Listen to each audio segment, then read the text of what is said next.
कोपऱ्यापासून 1-1.5 फूट अंतर राखून घरात मातीची चूल होती. कोपऱ्यात जळण ठेवलेलं असायचं. दिवे लागण होण्या अगोदर आई परड्यातील जळणाच्या ढिगातून जळण मोडून चुलीच्या कोपऱ्यात ठेवायची. भांडी, कपडे धुणे, झाडू मारणे या कामांसारखं जळण मोडणे हेही महत्त्वाचं काम असायचं.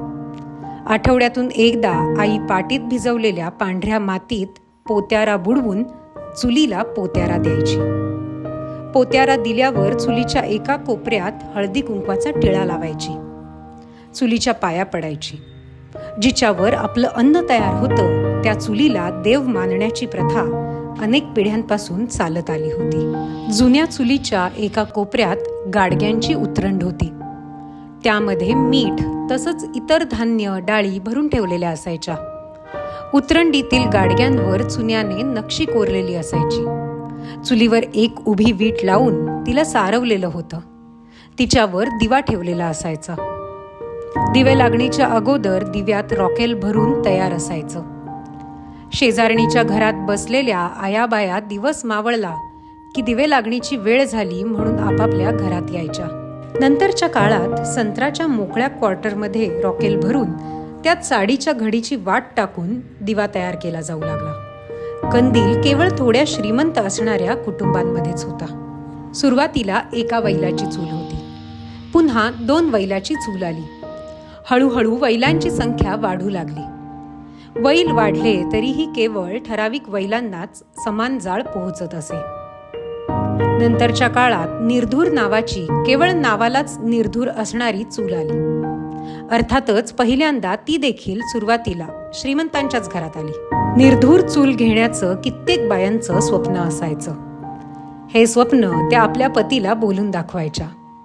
आता बाईक, कार खरेदी केल्यावर जसा आनंद होतो तसा पूर्वी निर्धूर चूल घरात आल्यावर होत होता. ही चूल थोडी आकारानं मोठी होती. तिच्या एका वैलातून मोठी पाईप वर काढलेली असायची. कौलाला भोक पाडून ती घरावर सोडलेली असायची. त्यातून चुलीतील धूर काही प्रमाणात बाहेर फेकला जायचा. एक भाकरी परातीत, एक चुलीवर आणि एक चुलीच्या तोंडात शेकण्यासाठी लावलेली असायची. भाकरीचा प्रवास परातीतून ताटात आणि मग पोटात असा व्हायचा. शेकून ताटात आलेल्या कडक भाकरीचा पापुद्रा काढून तिच्यावर तेल, चटणी लावून गुंडाळून फिरत खाण्याचा आस्वाद लहान मुलं घ्यायची. पहाटे उठलं की राख, केर काढण्याचं काम पहिलं असायचं. चुलीतील राख उकिरड्यात टाकली जायची. तिथून ती शेतात जायची. स्वयंपाक बनवताना चुलीतील जाळ सलग तेवत ठेवणं हे विशेष कसब होतं. जाळ कमी झाला की नळीनं एका सुरात फुंकर मारून जाळ करावा लागायचा. कुठल्या पदार्थांसाठी कुठल्या झाडाचं जळण चांगलं हा अनुभव जुनी जाणती माणसं सांगायची. चुलीच्या बाबतीत काही गमतीशीर श्रद्धा अस्तित्वात होत्या. चुलीतील जाळ फरफर करायला लागल्यावर कुणीतरी पाहुणा येतो असा समज होता.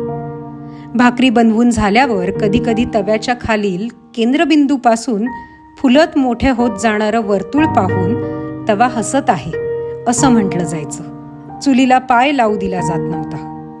ग्रामीण भागातील घरातून आज चूल हद्दपार झाली आहे, पण या आठवणी मात्र आजही तशाच आहेत.